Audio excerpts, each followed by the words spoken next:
All right, the gas prices. Yeah. Okay, so I did some homework, and believe it or not, as of yesterday or today, or maybe the beginning of this week, the average price per gallon across the country, and this is the average for the entire country, is $4.59 a gallon. Yeah, that's insane. Yeah, and that's either a record or damn close to being a record. The way I view it, Rocco, we've got, the on the polar ends of the spectrum, it seems like we have the green energy push, we have the no fossil fuel push, we have it's not Biden's fault, it's corporate greed, and there's all those things. And then we have the other side where they're all pro oil and no care of the environment, don't want to do green energy, and it is the president's fault. So you have those polar opposites and a whole swath of folks in the middle with different leanings, but in the middle, thinking, hey, can't we set up some kind of longer term transition to green oil? But at the same time, we're in a crisis now. Forget the blame.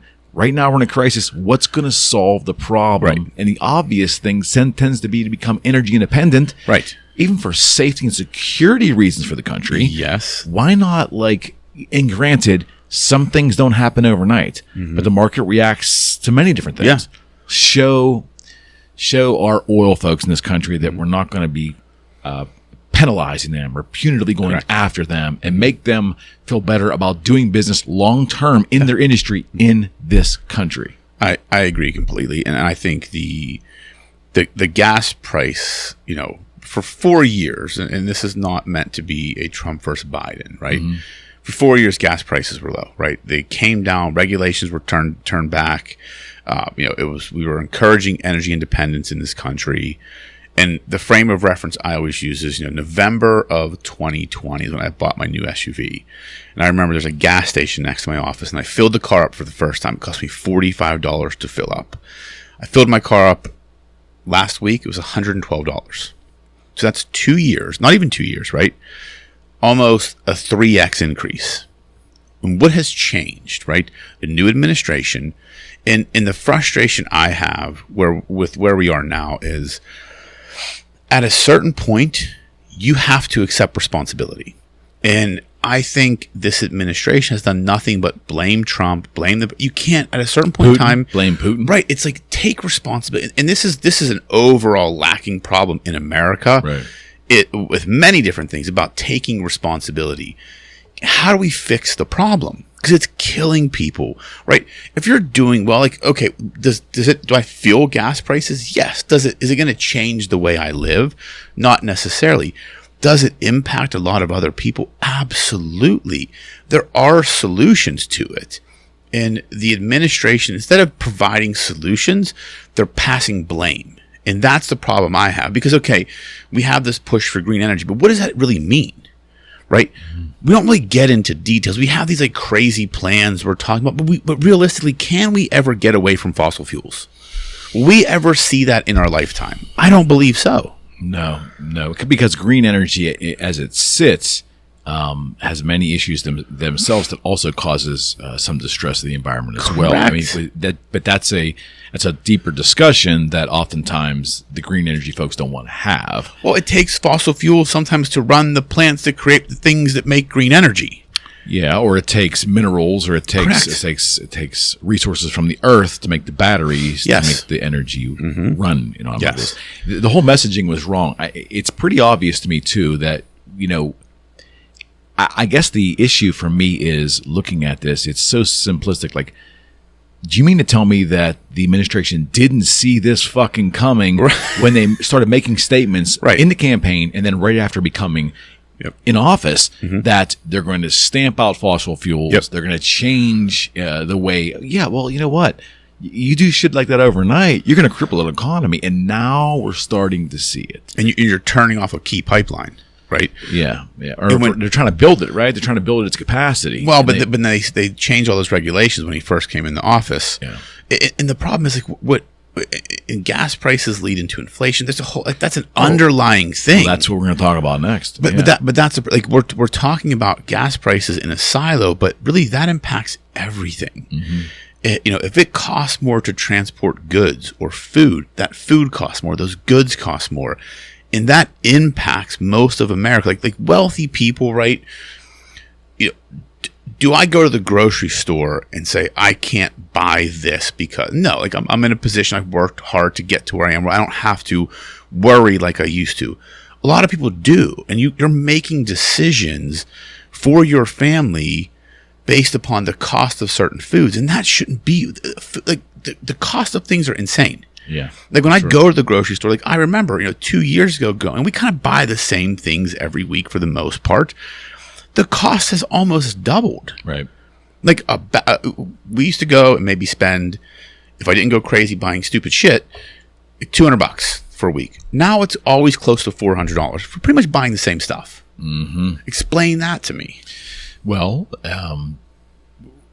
take a different approach to it. Yeah. We're complaining about the cost of fuel, and that's a huge issue, which you can't dismiss. But what about the idea that not having energy independence is a national security issue? It's a huge issue. And it's being put in our face right now by what's going on in Ukraine. Correct. It's right there. Yes. So you have the issue of the oil not coming from Russia. Yep. So what do?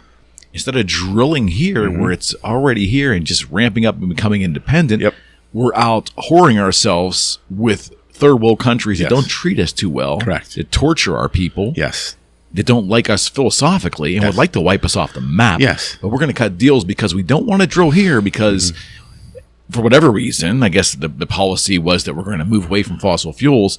Well, that's all fine and good if you put like a 10 or 20 year plan together and show me the data to make sense. Yes. But you don't do it overnight. Right. It's one of the biggest indicators of our economy, period, is the fuel. Yes. And if you decide, and again, this really, and there's a lot to go through here, Rocco, but I would be remiss to not say it now. This is another example, which will lead to more here, is the lights are on and nobody is home. I don't believe that our current president, I don't believe that he has the cognitive ability to fully grasp all that's on his plate right now and the impact of his policies, whether they're coming from him or they're coming from the people around him, it doesn't matter. I don't think he grasps the gravity of what the American people are going through right now. No, I don't think that at all. Just for the simple fact, look at what some of their focus is. It's about these BS policies and being, having, these types of people in office and doing these different things. And it's like, let's focus on helping Americans. Let's focus on getting our economy back on track. Let's control inflation. Let's lower gas prices. They don't even give a shit. It's just all they want to do is pass blame onto someone else, the prior administration. And to me, you're right. Like, you never hope that a sitting president is going to do a bad job. Never. That would be the most ridiculous thought. Like to me, that's anti-American. Correct. Like, I want whomever is in the office to do what's best for this country because I'm a person in the country and I believe this is the greatest country on earth. And I think, when you have an administration that just kind of does what they want and doesn't really give a shit about what really impacts Americans, they're kind of in this silo of politicians and wealthy and helping out all their wealthy friends. Like, that's bad policy. Like, love Trump or hate Trump. He is the most imperfect human being and president we had. I truly believe he had an America First policy, and he did what he could to benefit Americans. Like, look at unemployment, gas prices, inflation, like different world. Certainly. 2.5 years ago, 3 years ago. But we've talked about before, I honestly believe that we don't have enough policy voting.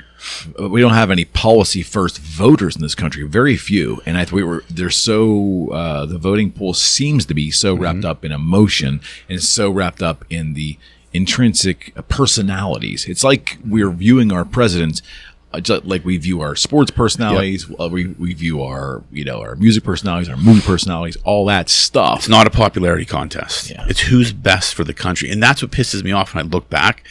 And it's not even who; it's the policy they bring. Exactly, that's exactly right. It's the policy that comes with that administration. Philosophy. Yes, and it's funny because a good friend of mine, we had this debate during, like, a little after the election. And it was always when Trump was in office, like everything was Trump's fault. Like everything was the president's fault. Mm-hmm. Then I had a discussion with him and we were talking about certain things that was going on now. And his response was, well, I mean, it's not really Biden. The president doesn't really make any decisions. I'm like, you cannot have it both fucking ways. You can't. If you're going to say on one side of the argument that everything's Trump's fault, everything is the president's fault, the buck stops and starts with him, fine. Then you got to do it over here. You can't now say because he's in office and making bad decisions. Well, it's not really the president's job to make those decisions. They're just the figurehead. That's not okay to me.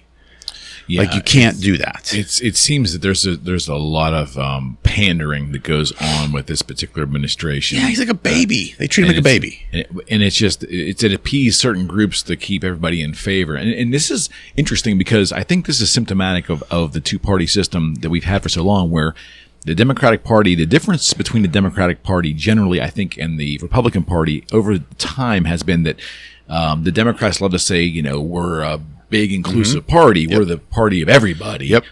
Well, the problem is you've got all these different factions in that party, and I used to always say, hey, given time, Democrats will eat their own. Once you give them power, that's what's happening. And it seems that it's just happening again, where there's that power struggle within the party. Yeah. And there's so many different groups, and the president's trying to pander, I think, to certain elements of his party. The problem is the policies that he's pandering to are so not in favor with the America. Right. And it's proven countless ways. Yeah. But again, back to my original statement, the lights are on and no one's home. And it isn't a personal attack against him. No. What I'm saying is I don't think he is cognitively all there, but I don't think that he also exudes any kind of confidence in what he's articulating or trying to articulate, that it's grounded in substance. No, he's reading a teleprompter. And it's all reactive. Yeah. And we're going to talk about, let's talk about inflation next, because this is what I want to mention too. So inflation is currently sitting at 8.3%. Yeah. Right.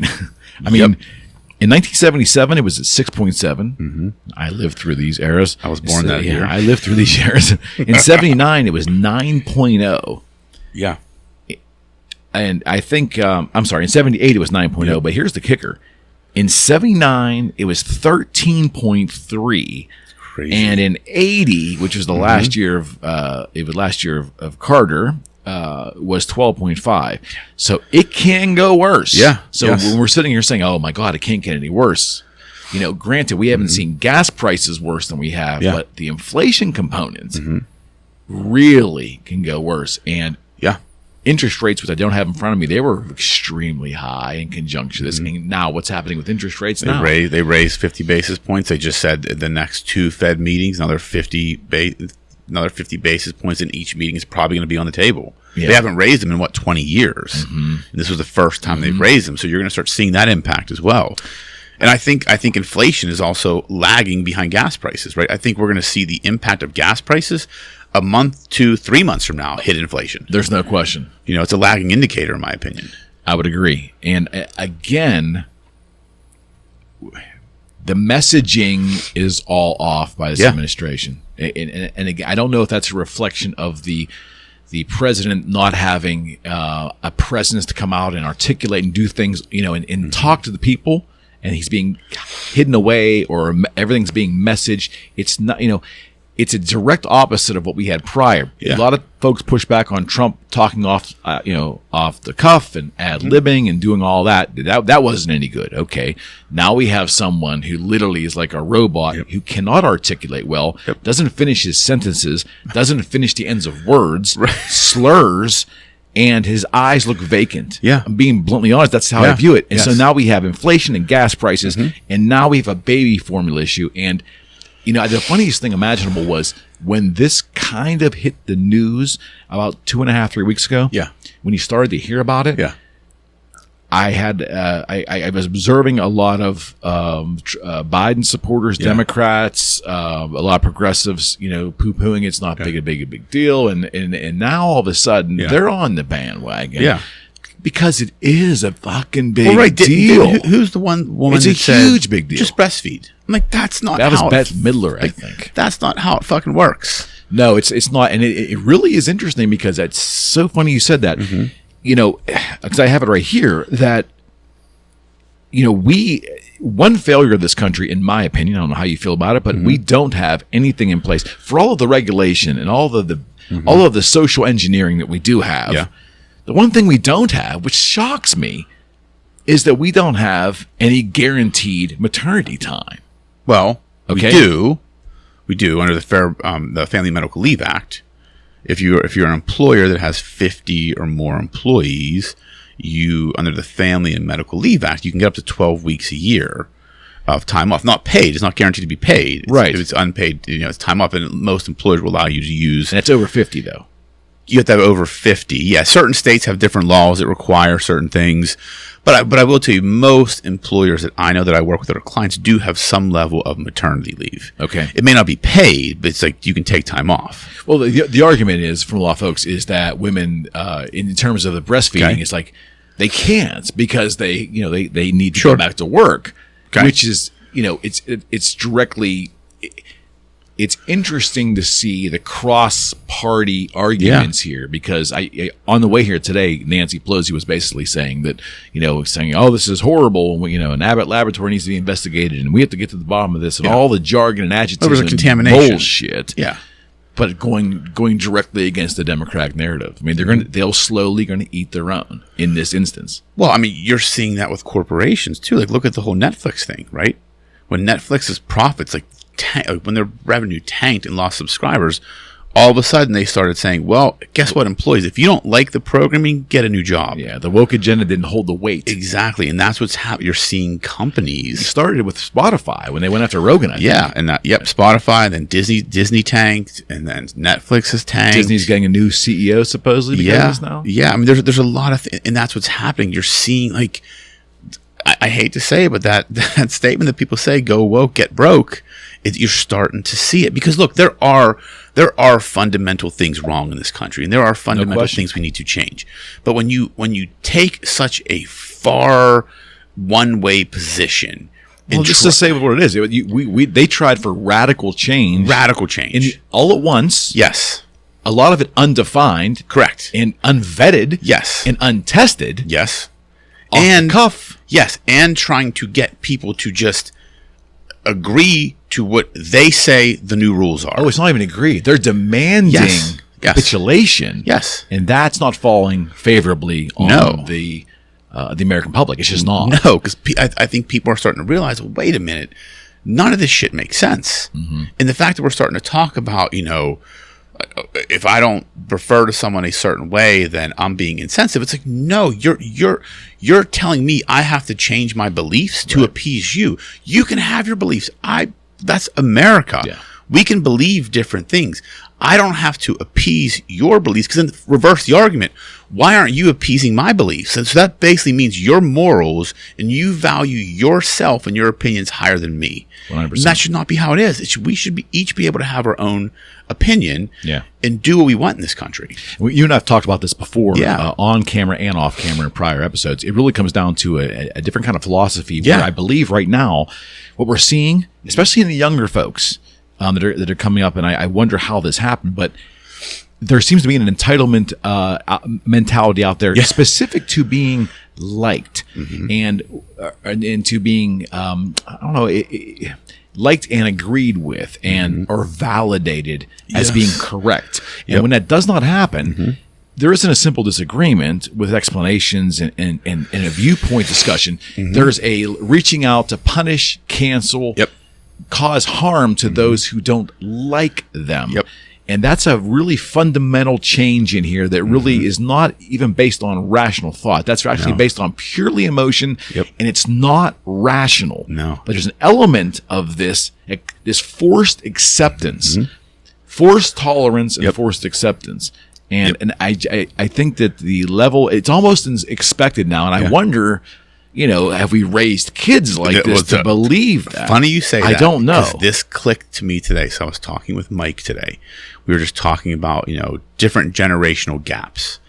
And one thing we were talking about in that younger generation, they weren't parented like we were, right?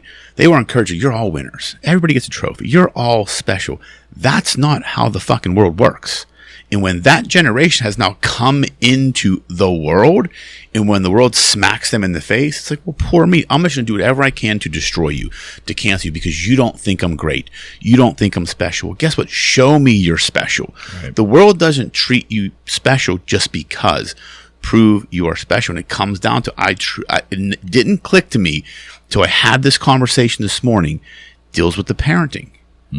Because it was that generation, those 20-somethings that are coming up now, were in that generation of everybody's special. We all get a trophy. Your feelings matter. I wasn't raised that way. I was raised to be the best at whatever I chose to do. There are winners and losers. Treat people with dignity and respect. Be kind to one another. Don't be an asshole. Like, certain principles were put into me as a child and when I was raised. And now that generation that's coming up now, that's causing a lot of these issues, in my opinion, stems purely in the majority of it from the parenting, I believe. I think it's 100% right. And really giving it some deeper thought. Yeah. I'm of the belief right now that you are certainly entitled to your feelings. Absolutely. But I have no fucking mandate to agree with you or like you. Right. Yes. At all. I don't care if you like me. And they need to be okay with that. Yes. The problem is they're not emotionally strong enough. Yes. Whoever the blame lies. Yeah. I'm just talking about the reality. It seems like there's some folks, a good swath of the public walking around that is emotionally soft to the degree that when someone doesn't like them at the most elemental level, like them, that person needs to be reached out and persecuted, canceled. And you know what? It doesn't make any sense to me. No, and they're creating their own prison, because the most freeing feeling I've ever had in my life is when I stopped giving a fuck. Of course. The moment you stop caring about what people think. But that's a learned skill. I know, but again, like if someone's listening and you're in that space, I encourage you to look at it differently, because you're creating your own prison. Because you're creating this monster of, like, if you don't like me, I'm going to make it my life's mission to cancel you. Like, what does that do? Right. When you get to the point where you're just like, I don't really give a shit. I'm me. Whether you like me or not my problem. Right. The most freeing feeling there is.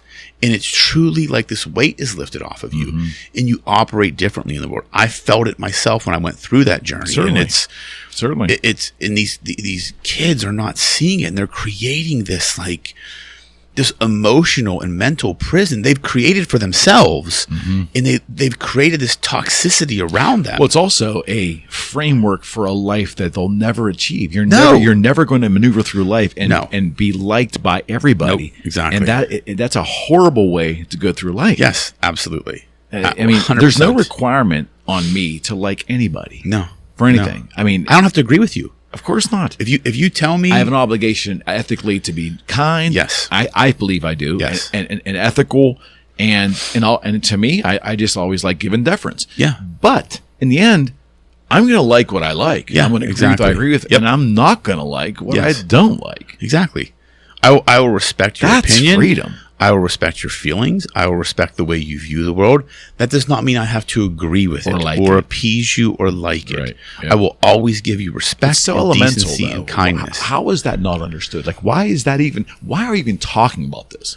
Because when you tell a kid you're special and the world should see you as special, and then you get into the world and you're not really that special, and the world kind of shows you you're not fucking special, that's when it happens. It's like, well, wait a minute. I've been told for 18 years, I lived in my parents' basement, that I was this special person. Why isn't the world treating me special? Now I'm just going to do whatever I can to burn all of you down. Well, again, you're entitled to your anyone's entitled to their feelings. God bless you. Yeah. But I have no requirement to like them, no, or agree with them, or care. I guess the biggest thing is if I don't care about your feelings, that's life. Yeah, and it's not being rude or negative. It's just, it has no impact on my life. Your feelings, like my close friends and family and the people I love in my life and the people that, my employees and the people I work with, like, I care about them truly and deeply, and their feelings matter to me. Everybody else, cool, you can have your feelings, but I don't need to care about them. Right. I'm not going to be disrespectful. I'm not going to treat you like shit because that's not how I'm wired. Well, they're all the feelings. I guess another way to put it, Rocco, is some folks think that their feelings have currency. Feelings have no fucking currency. No. Feelings have no currency. And the moment you start expecting currency, that there's value in your feelings, there's no value in your feelings. Exactly. No, there's none. There's none. Completely agree. There's value in achievement and effort, and there is. I think there's a value in kindness and the way you maneuver, all that stuff. Engagement with other people, absolutely. intention. But your internal feelings have no currency. Yeah. But I think there's a mindset that because I have these feelings and I'm all up in my feelings, that I have a certain level of value and I have the right to do this and I have the right to do this, and you don't have the right to not agree with me or not like me. Yeah. It's such bullshit. Total bullshit. But it's everywhere. Yeah, it's fucking bullshit. It's everywhere. But I'm hoping the tide's changing a little bit. Yeah. Moving along. That was a left turn from baby formula, but I love it. Yeah, well, the baby formula, maybe the baby formula those kids were taking caused all this problem. Well, I can tell you, I have a new grandbaby, and congrats. Thank you. And we've been trying to secure baby formula for, and I'm learning a lot about baby formula that I have not. I must have learned about this. I must have known about this 20 years ago, but now I'm learning. So I'm looking for the purple band stuff, and I've been out there looking for it, but it's a real problem. Yeah. And we're luckily okay, but it's it really is unbelievable that in the most wealthy country, and the United States of America has a shortage of baby formula. Yeah. Well, when you shut down because of a recall, one of the producers that makes 40% of the supply, that's a problem. And then you have trade regulations that also prevent you from shipping in stuff that even qualifies for FDA approval, but you can't sell it here. That's another problem. Let me ask you this. This opens up another can of worms in regards to the lack of, in general, the lack of manufacturing going on in this country. Yeah. So, free market capitalist, we're going to go where the labor's cheap. We're going to go as long as the product's acceptable. Americans want low prices. We've proven that. Amazon's proven that, right? America wants. That's why we do so much business with China. Yes. Do you believe that there are certain staple things in our society that we should think about manufacturing here? I'm not saying we put laws on it, but I think that there should be some thought as to the security of the country. Oil, for one thing. Yes. Our own energy independence. Medicine. How about certain portions of our food system, certain portions of things that are vital to our way of life in case there was a worldwide emergency? Yeah, I mean, I do believe that. I don't believe in government subsidies in most instances, but something like this, I feel like there should be some level of subsidy to encourage American manufacturing of staple goods like medicine, baby formula, certain things that are just critical to our national security and survival. Right. The other thing with this baby formula thing, I don't know if you saw this recently, how all of a sudden we have this baby formula shortage, and Bill Gates now has a solution with synthetic baby formula. Did you see this? I did not. Yeah, there's this whole synthetic breast milk baby formula they've created. And this is overnight? Well, apparently it was in the works, and all of a sudden this is the whole thing, and it's like, and you have inflation, and he's the biggest farmland owner in the United States. Yes. Like, not saying I'm a conspiracy theorist, but when you start putting the pieces together, they line up. Shit just lines up. I'm like, how all of a sudden, we have this pandemic, and he's invested in all these vaccine companies. We have a baby formula shortage, and all of a sudden he's invested in the company that created the first synthetic breast milk. And now we have high inflation, which could lead to food shortages, and he owns all the farmland. Like, there's some shit we need to think about. Like, should the government intervene in certain things when it deals with national security? Yes, I agree. Like, I'm not a big government person. I'm a capitalist by nature. But this shit should not happen. The fact that we have a baby formula shortage, like, there should be a better solution. Why? Why do we only have 3 people manufacturing it? What's incredible about this thing? Let's just expand it a little further. I would be willing to bet that if we drilled down into this issue, we're going to find the amount of aid on a regular basis, on a scheduled basis, that we give well over 100 different countries. Okay. And a lot of it very valuable humanitarian aid. I get it. However, if you drill down, I'm willing to bet you that those shipments of that aid, which I'm sure includes baby formula, is being shipped.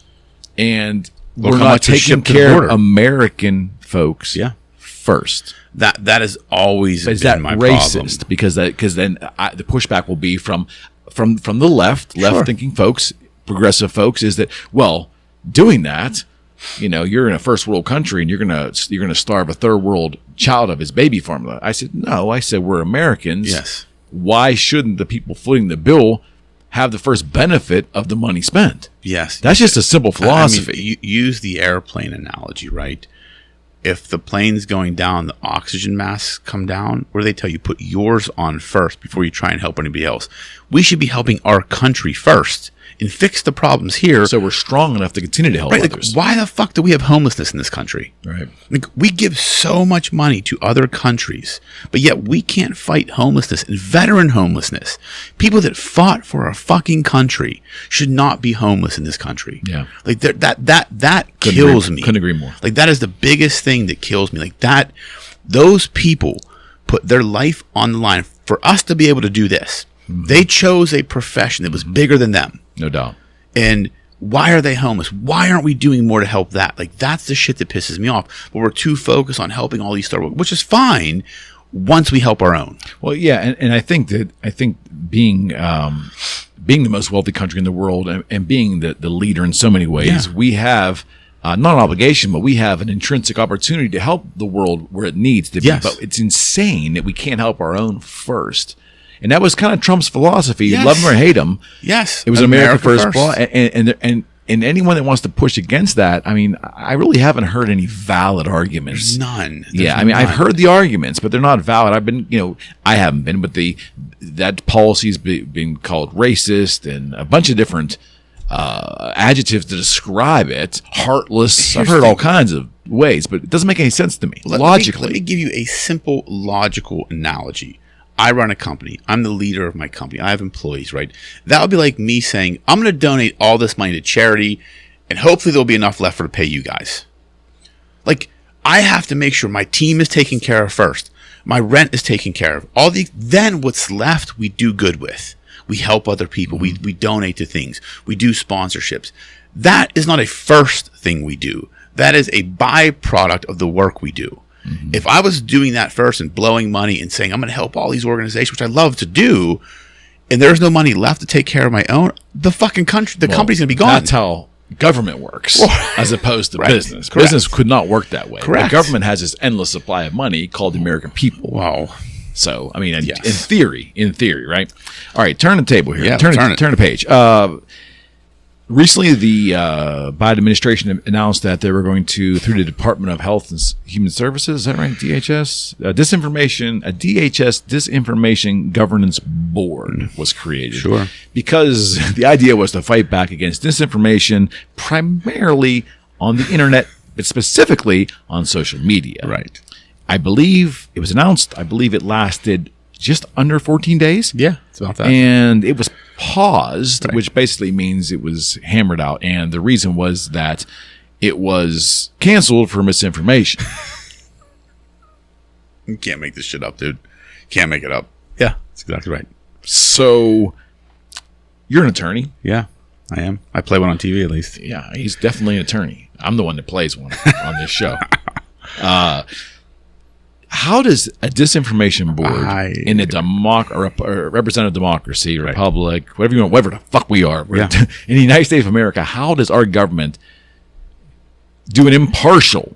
Because it would have to be impartial if they're going to put it in there. In theory, right? It's supposed to be. Yeah. How do you create an impartial disinformation governance board, especially in the year 2022? Yeah. How does that work? You can't. We have the First Amendment, right? Freedom of speech. So what you're telling me is the government says, you know what? We are going to regulate speech now. That is the First Amendment, the first thing in the Constitution, the freedom of speech, right? That's what blew my mind with this whole thing. And I think that's why it died very quickly, because people, it was let's use some buzzwords, right? People are all up in arms about disinformation. Let's create a board so we can now put out our agenda and tell the narrative the administration once told. But guess what? Some smarter people stepped in and said, wait a minute, this isn't fucking going to work. We have this thing called the First Amendment, freedom of speech. So you're telling me you're going to create a government agency to say what is true and not true. Well, to me, truth is relative. Mm-hmm. There are certain absolute truths, right? But truth is sometimes perspective. You and I may believe two different things, but your perspective, you're looking at the green light is closer to you than the red light. That's your truth. My truth is the red light's closer. Which is the difference? Disinformation. Who determines that? Perspective. Exactly. Who determines it? You can't do something like that. That's the whole point of these fucking fact checkers on social media. How do you employ people to determine what is true and what is not if I'm putting out a fucking opinion? So the way I look at it objectively, get me fired up, man. The way I look at it objectively, though, is that all this was because the party in power right now has the ability to try this. Is that anything anything could be possibly called disinformation if it goes against, quite frankly, yes. liberal viewpoint. Correct. Absolutely. Of the country. Yes. And not accepting that as the standard. Yes, that's exactly right. I mean, there's no other give me another logical explanation as to why all of a sudden this is something the government wants to do. When we've gotten so woke in policies and so liberal in policies, now I want to create a board to say this is the truth, this is not. The reason I believe it's happening is because the tide is changing. Absolutely, the tide has changed. They feel, yes, they feel it, they know it. They're grasping at straws right now. Yeah, and I wouldn't want this if the Republicans were in there. I wouldn't want the right wing part of the party, the extreme right wing of the party, creating a disinformation board. Yes. And saying anything that doesn't fall against right-wing politics as the standard is disinformation. I don't want that. Look, I don't want that. This country was founded on differing opinions. Mm-hmm. That's how we solve problems. That's how we create things, right? We have to be able to debate things. We have to be able to disagree. We have to be able to argue our perspectives on certain topics. Right. If you have a board or an entity that says, this is true, this is not, they are right, you are wrong, we will not allow you to talk about this. We're talking 1984.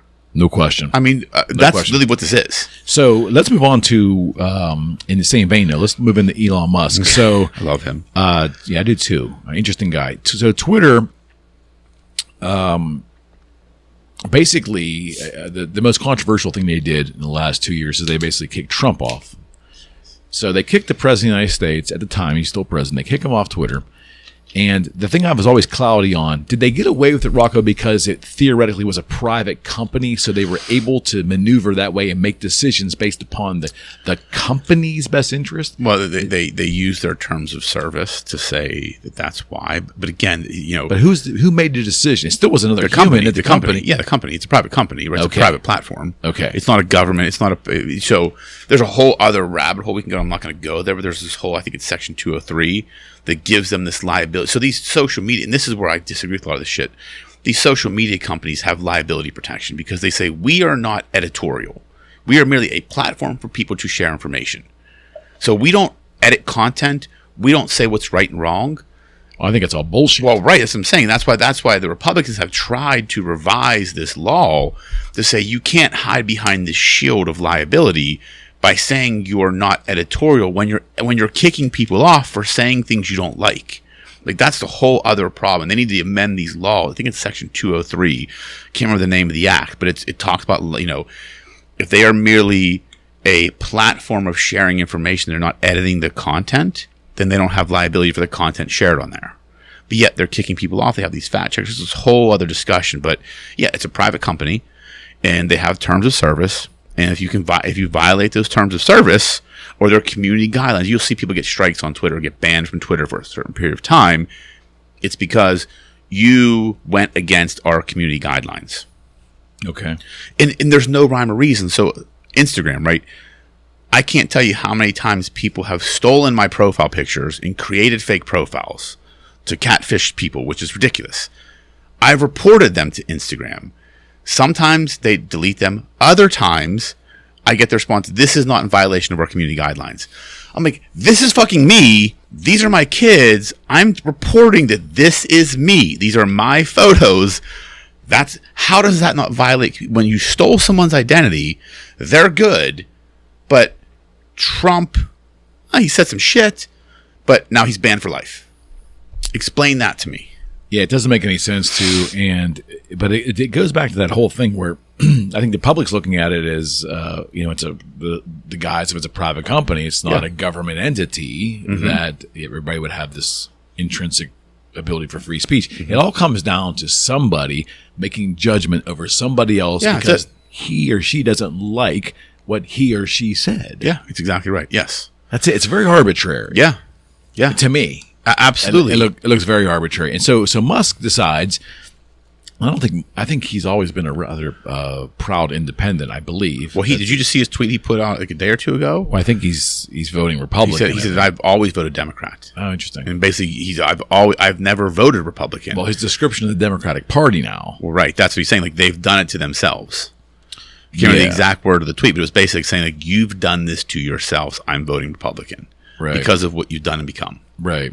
I mean, it's Johnny Rotten just made a statement, a month or two ago, and he was not the most conservative person in the world, but he said he never thought he'd see a day where everything's flipped. Yes, the Democrats are no longer the party. The Democrats are now the party of big government. Yeah, or not the Democrats are now the party of the not a party of the people. They're not the party of the people. The Republicans. The Republicans are the party of free speech, and the Democrats are party of the machine now. Yeah, exactly. I mean, it's like everything is completely flipped from where it was maybe 15, 20 years ago. Definitely. It's crazy. It's completely crazy. It is. But this thing with Musk is interesting. Apparently, he believes that he doesn't believe the bullshit that was told to him by the board that only roughly 5% of the users are bots. Yes. He believes the number is much higher. Well, because they gave him, I believe it was too small of a sample size. They took a very small sample size. There's only less than 5%. He's like, we need a bigger sample size. Okay. And that was the issue, I think. Okay. Because I think it also, the excuse that, I might butcher his name here, but I think the CEO of Twitter, Aguari, I believe, I can't pronounce his last name, but I guess the initial thing he said was there wasn't enough good software available to provide good data on how many bots there actually was. That was essentially what he was saying. That's some bullshit. So what I wonder is, what if the number's like 10%, 15%, 20%? I wouldn't be surprised if it was. I really wouldn't be surprised. Well, Newsweek, not the most conservative of publications, has a good segue. Newsweek has an article that I just read today that they're quoting a company called a software firm called SparkToro, and their SparkToro is saying that roughly close to 1/2 of all of the Joe Biden supporters on Twitter are bots. Would not doubt that. 1/2. Yeah. Yes. It's fucking nuts. It's crazy. It's nuts. I truly believe. Oh, there's nothing shady going on there, right? Here's the thing. I believe social media was manipulated. What a joke. Like during the whole election, right? I'm center right. I'm more conservative, right? I don't typically, go on liberal pages or like that. During the election, all I saw was Democratic stuff on my feed. Nothing really, some conservative stuff. But it's like, so if I'm a person that never likes that stuff, never talks about it. It was definitely skewed. Of course. I mean, I'm not talking about ballot box stuff. I'm talking about social media manipulation. Yeah, absolutely. Let's face it. There was not a social media platform on the planet that was for Donald Trump. In this election against Biden. The decision was made that we're going to get a new president one way or another, and it's going to happen. And we're gonna work with Facebook and Twitter and Instagram and Google and Apple and everybody else. And that man has to go, and that philosophy needs to go. Yep, that's exactly right. Well, guess what? It happened. And now we sit here 2 years later with, let me read it to you. Well, let's just read it again. With $4.59 average gas price per gallon and 8.3 inflation. Yeah. And no baby formula. Yep. And I'm just saying, it does not look real rosy right And we now. almost had a 1984 Ministry of Truth. We almost had a Ministry of Truth. I couldn't see that ever. That was never going to happen. Be honest. No, it wasn't. But the fact that it even got this far scares me. What about the audacity even to propose that shit? Also a problem. Yes. So let me ask you this. Do you think that there are people in the White House, and I guess every White House can be accused of this at certain times, but there's a certain group of people in the White House with a philosophy that is so far out of touch with the bulk of America, okay, that they just can't see it or don't understand it, and maybe somehow they think that they are in touch with America, and they're plowing ahead. Because what I'm saying is, in an effort, I would think, to find democratic gains in this in this current environment, you'd want to move toward the center and create more, I don't know, a little more harmony, whether it's policy, whether it's stump speeches, whatever.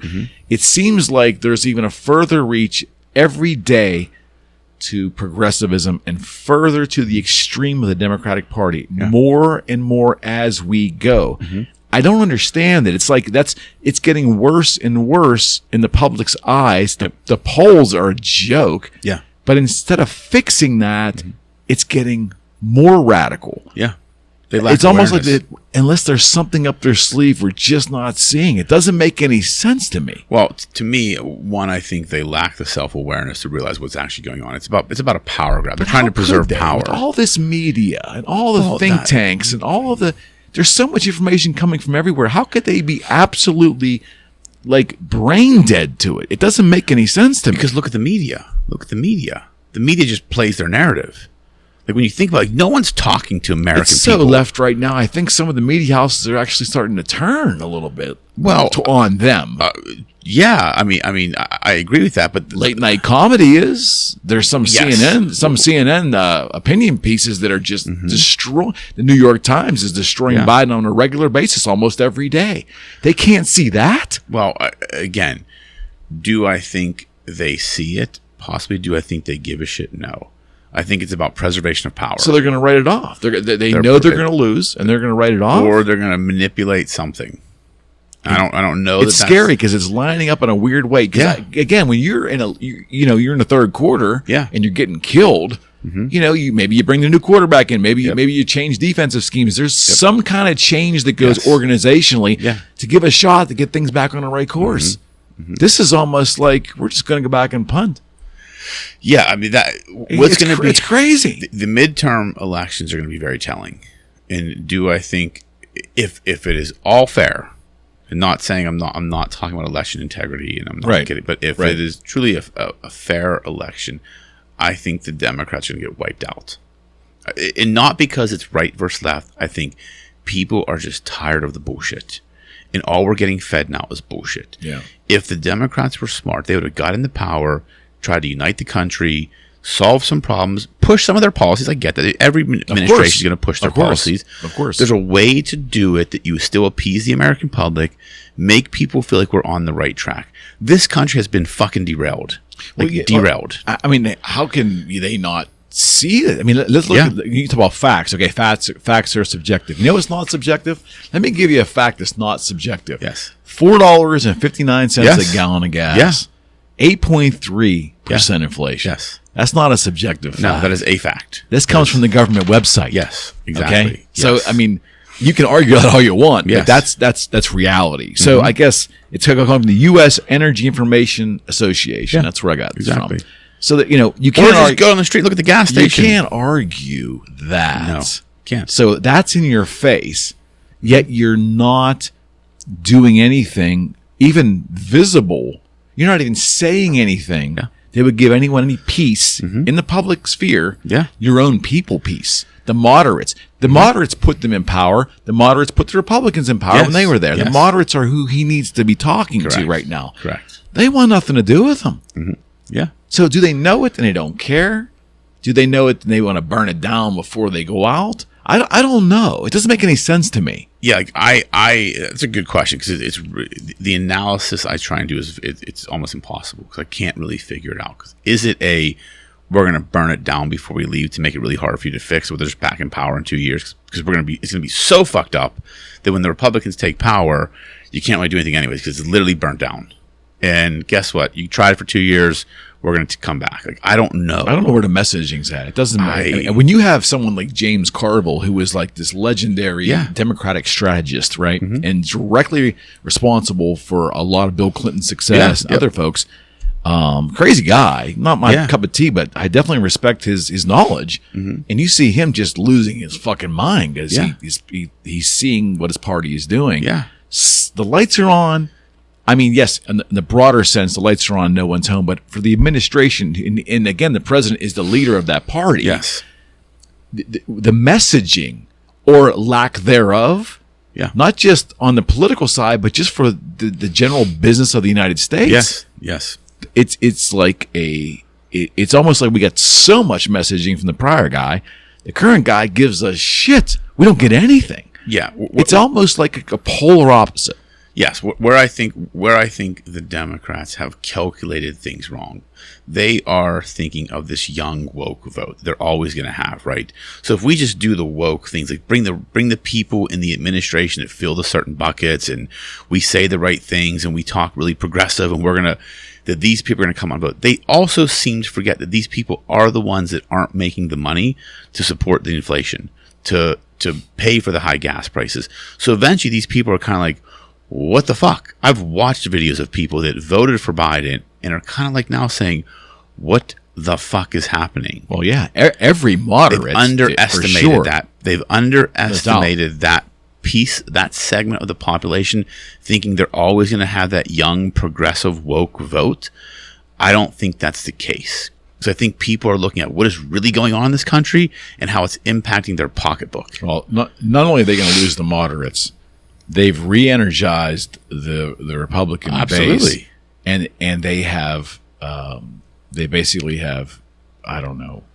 There's going to be no energy on the Democratic side. But people are disinterested because they're going to feel like there's not a chance. Look what you've done. Yes. I might not vote for a Republican. Yeah. But they're not going to vote for their guy. They're not going to come out and do it. They're just not. And again. It's a huge philosophical argument, and there's so many tenets in there that comprise it all. But if you go back to 2020, there's just been a lot of social problems, starting with the riots, starting with what could have been a really important moment for this country peacefully. Yeah. Yes. Which could have, the opportunity for that was there. But it didn't happen. No. And then you had the tear down in some areas of the police department. You had the decay of our big cities. On and on and on, where every day you turn around, a lot of people in this country just don't think that we're either headed in the right direction, or they're looking around at their city or their state or their region or their county, and they're like, I don't even recognize this place. Yeah, exactly. It's a different America now. We don't have the law enforcement, the safety, the security that we're used to. Exactly. We turn on the news and, some senators are saying we're at war with Russia. I mean, the messaging's it's all over the board. Over the board. From day to day, you don't know what the fuck you're going to hear. No, and you got to just tune out the noise. I guess this thing with Musk. What's your thoughts on this? You think eventually he's going to? Your guess is he's going to eventually buy it. I think so. Yeah, I think he may drive the price. Yeah, I think he'll drive the price down because if he's smart, why wouldn't you? We haven't even talked about the stock market. It's just as we're sitting here today, the 19th of May, it is just getting pummeled. Yeah. Crypto is pummeled. A lot of things have been pummeled. And again, I understand the concept that you can't. The pushback will be from our liberal friends is that you can't blame the president for this particular thing or this. Well, you know what? There could be some credence in that. He does not have the power to fix every little thing, but messaging, especially when it's related to a economic situation, is everything. Yes. And it starts with him, policy-wise. It starts with him and Congress. And if the policies are not what the market wants to hear, not what the American people want to see, That's a big problem. Huge problem. And I'm not a political analyst. I mean, a political analyst can help you with that. Yep. I'm just telling you, pull your head out your ass. I mean that. No, you're right. I don't You're get right. it. It's impossible to get, honestly. I wish I had an intelligent response to say, this is what I believe is going on. I just think the dude is fucking clueless. Yeah. And I hate to say that because I really want whomever is president to succeed. Yeah. But you see people leaving the administration in droves. Like, look how many people left Kamala Harris's office. It's a huge sign. Where has she been? Who knows? Like, what does she do? And that's, again, when you don't get the most qualified person for the job. Yeah. Yeah. There's no question. Yeah. I mean, it's going to be. It's funny. Like, I tried to accelerate my mind the other night. Look forward like 10 years, 15 years as we hopefully we're all here. Yeah. Look back on what this presidency was. It's going to be. It's almost like this. Here's the difference. Jimmy Carter was an articulate, well-read, intelligent man. Yeah. That had policies that economically didn't work and had some foreign policy issues during his presidency. Sure. But you could not attack him as a man or the character of him. Yeah. Biden has the same issues in more that Carter struggled with, but he doesn't have the character, the cognitive ability. He doesn't have the other intangibles. We may look back on this 4 years as like this may be the worst presidency in modern times. I believe we will. Based upon what is going on in his administration and in society during his administration. Yes. And we're 2 years in, got 2 years to go. He could salvage it. It's possible. Anything's possible. Yes. Jordan Peterson. Yeah.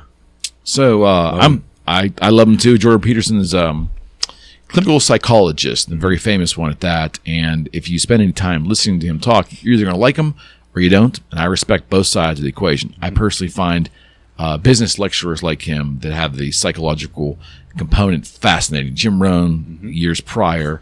But a lot of I find a lot of motivation with him. I find a lot of reason with him. And I know he also has a religious component, but the material that I've always ingested from Jordan Peterson was not based solely on religion. So I've always enjoyed listening to him, especially on Rogan, especially on Lex Fridman, other podcasts where he can go in a relaxed fashion for long periods of time. Yeah, he's very impactful. Definitely is. You feel the same way. Yeah. All right, so he made a comment on Twitter, and basically there was a full-figured model on the SI swimsuit edition, and he made an off-the-cuff, I'm assuming it's off-the-cuff, or maybe it was very intentional, but he basically said, and I'm quoting, "Sorry, not beautiful, and no amount of authoritarian tolerance is going to change that." So for that comment, not surprisingly, he has received a lot of vitriol. Sure. I want to get your thoughts on the comment. We already know what you think about Peterson. Thoughts on the comment itself, what you think was going on there, what you don't think was going on there, and then his ultimate decision to leave Twitter because he did not like the pushback he got. Yeah, I mean, so take that last piece, right? The fact he left Twitter because he doesn't like the pushback, that's where I have a problem. Because if you're putting yourself out in that way, that's just an expectation. That's just a byproduct of what you're going to do. You're going to get pushback. And if you let that impact you emotionally and you talk about being strong emotionally, what does that say? Like, how am I now supposed to, give credence to what you say? Take that aside. What he said, that's a hard one because I don't know his intention. I understand what was said. I think I can deduce from what was said what he was trying to do. I think, and I could be completely wrong, and this is not how I think. I'm just merely stating what I think he meant was we cannot glorify unhealthiness. Obesity. Yeah, clinical obesity. Yes, and I get that. Now there are all levels to that, right? There are some people that's just how they are. They have a metabolism. That will always be. I'm morbidly obese if you weighed me and put me on the chart. Truly, I am. At my height, I should weigh 150 to 160 pounds. I weigh 220 pounds. I'm morbidly obese. So there's levels to that. So I do think maybe there was probably a better way to say that. I think he probably knows that now.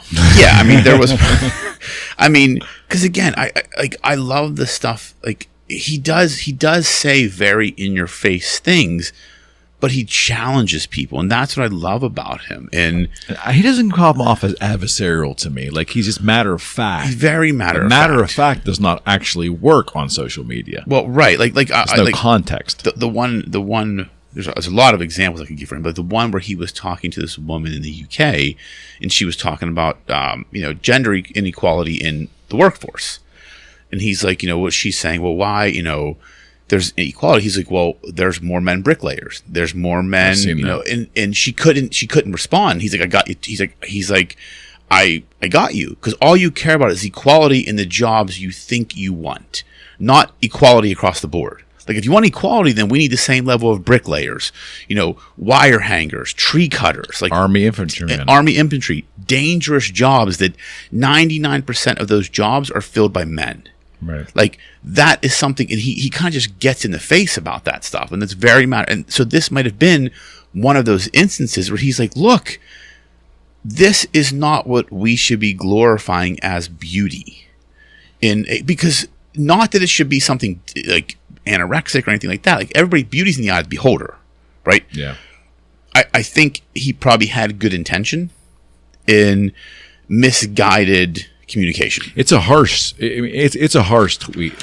Very harsh. The way it's worded. I'm not talking about the intention, but yes. the way it's, and I can see where that's going to land. Yeah. And an explosion is going to go. I mean, this is a bomb. This is a fucking bomb. But then to me, it's kind of, and it's just so not like Jordan Peterson to me, but it's a cowardly way out to just take your ball and go home and not face the shitstorm. He'll be back. I believe. Yeah. I believe he'll be back. So I think maybe it's just a mental pause he needs, because I can't imagine being in the limelight he's in. Right? You're constantly under scrutiny, and he talks about the things that people don't like. When he talks about the dark side, there's no question. Like, that's a conversation people don't want to have, but it's probably the most essential conversation you have to have with yourself as a human being. Right.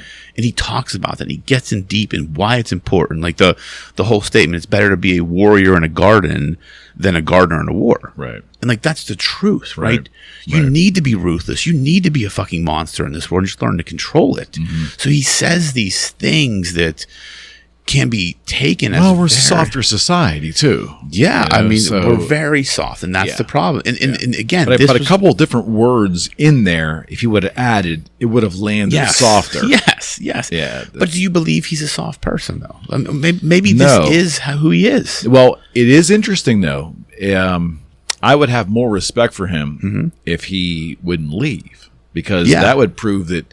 Yes. That he's not that hard. Right now, he's proving he's not that hard because he's emotionally invested in the comments and the vitriol. Correct. Which doesn't fit the narrative. Now, I did watch an interview with him and Rogan about a year to year and a half ago where Rogan was kind of lecturing him on there that, Joe was saying you shouldn't be so invested in these comments. Why are you looking at them? And it was really interesting to hear Peterson admit that he just cannot stay away. Like, he wants to read that. Brett Weinstein, another intellectual that was on there, had the same problem. Yeah. And they were getting emotionally distraught over, some valid comments and probably some comments from trolls.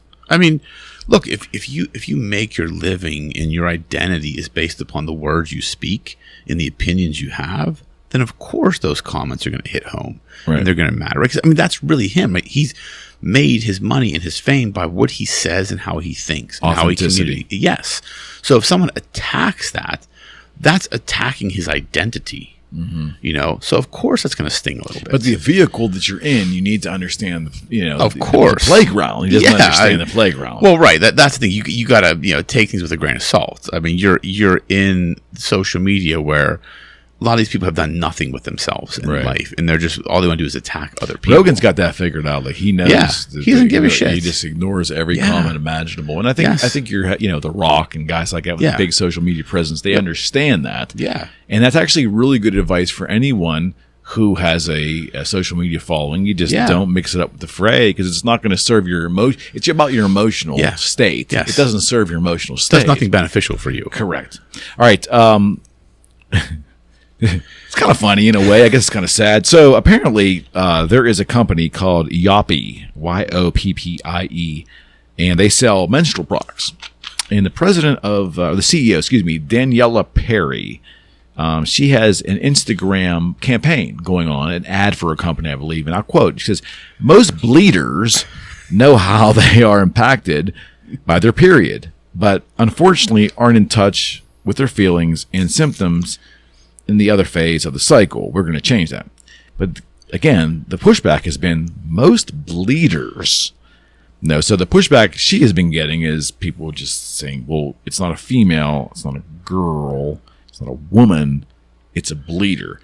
So there's some thought out there from the left that, because we're all up in our feelings and non-binary and picking our own adjectives, and if you go under the premise that people can define who they are, what they not associate with, or they is that what it is? Identify. Excuse me. That if you believe that, then I guess that you're probably okay with now labeling females or childbirthing people as bleeders.